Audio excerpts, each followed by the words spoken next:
This is week 3, Friday 4/3, which is day 13. So what I want to do is I want to go over the information. So I'm going to show you my my table of contents. So what I did there, sorry, I'm setting my timer. So what I did there is I actually put in today's date. I'm going to put in today's date, sorry. So today is 4/3.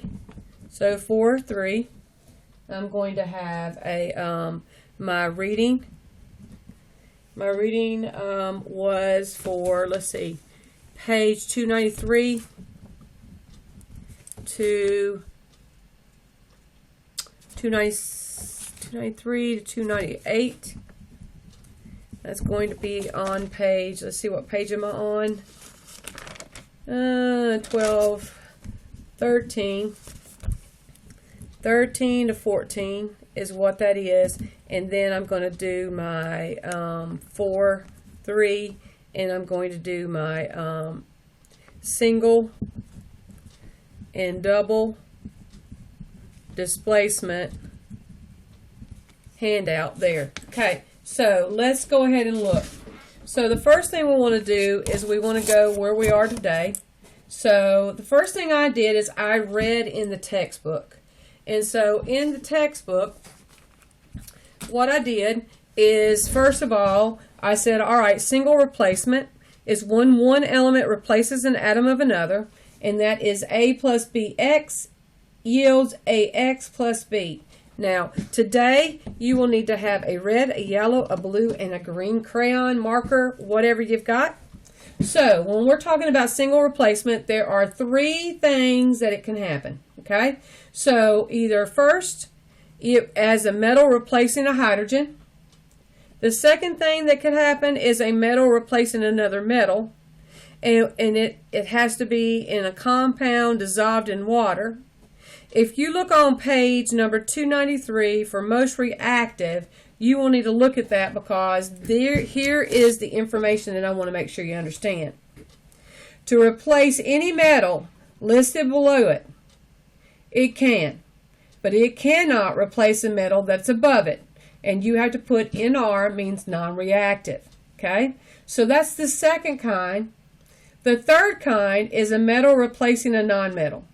So if we have a nonmetal, and you remember what the nonmetals are, but it was telling us the halogens mostly are involved in this situation. Fluorine is the most active, and iodine is the least. And all of that has to do with single replacement. So in single replacement, there is 1, 2, 3 things that can happen for a single replacement.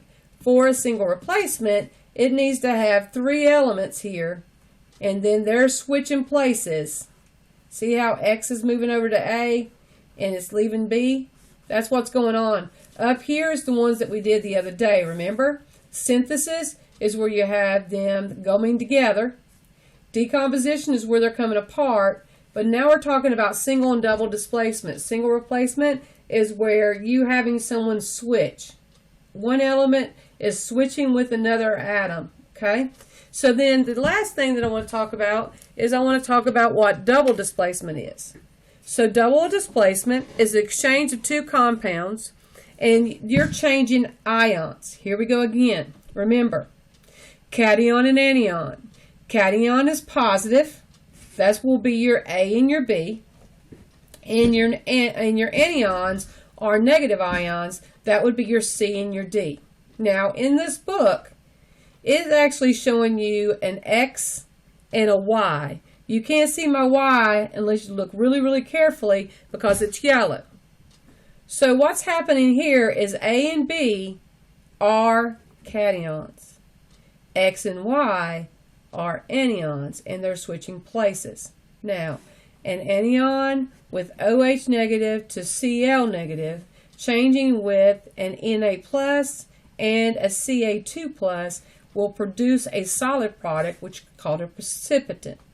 All double bonds produce either water, participant, or gas. Now I want to make sure that you understand when we're talking about a solid, liquid, or gas, S stands for solid. So then we have a liquid, which is an L.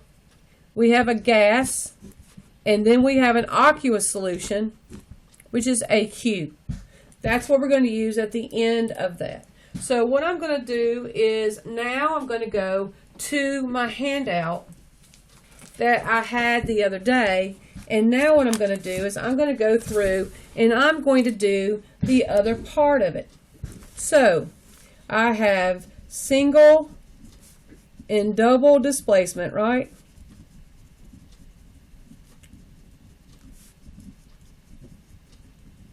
The next one is asking you for single and double definition. Well, with the single displacement, you have those three rules, right? You've got 1, 2, 3 rules that I went over in the video. Metal replacing a hydrogen, metal replacing a hydrogen, metal replacing a metal.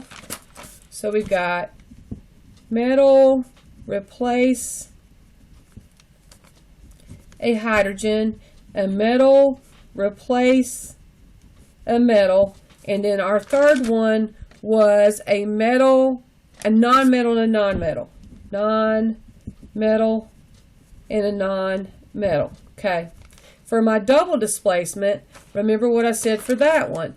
That is where you have A and B are cations, and C and D are anions, and they are going to switch anions. Okay? And then over here, whoa, I have blank blank plus blank blank yields blank blank plus blank blank. Then I have blank blank plus blank yields blank blank. And I have a circle, circle, circle, circle, circle, circle, circle, circle. All right. And so then I also have another circle, circle, circle, circle, circle, circle. All right. So we're going to have to do these really quick. Now remember, single displacement only has 3, don't they? So I didn't need all of them. So let's look and see what we've got here. So what we're going to do with a single displacement, that is going to be, we're going to do on this, similar to what we did over here. So we have A plus B, C yields A, C plus B. Okay, so our A, remember, is red. So we've got red and red. Our B is blue. B and B. And our C is green. C and C. Okay?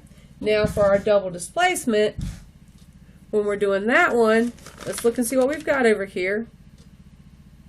Okay? So we have AC plus BD yields AD plus BC. So, red is A,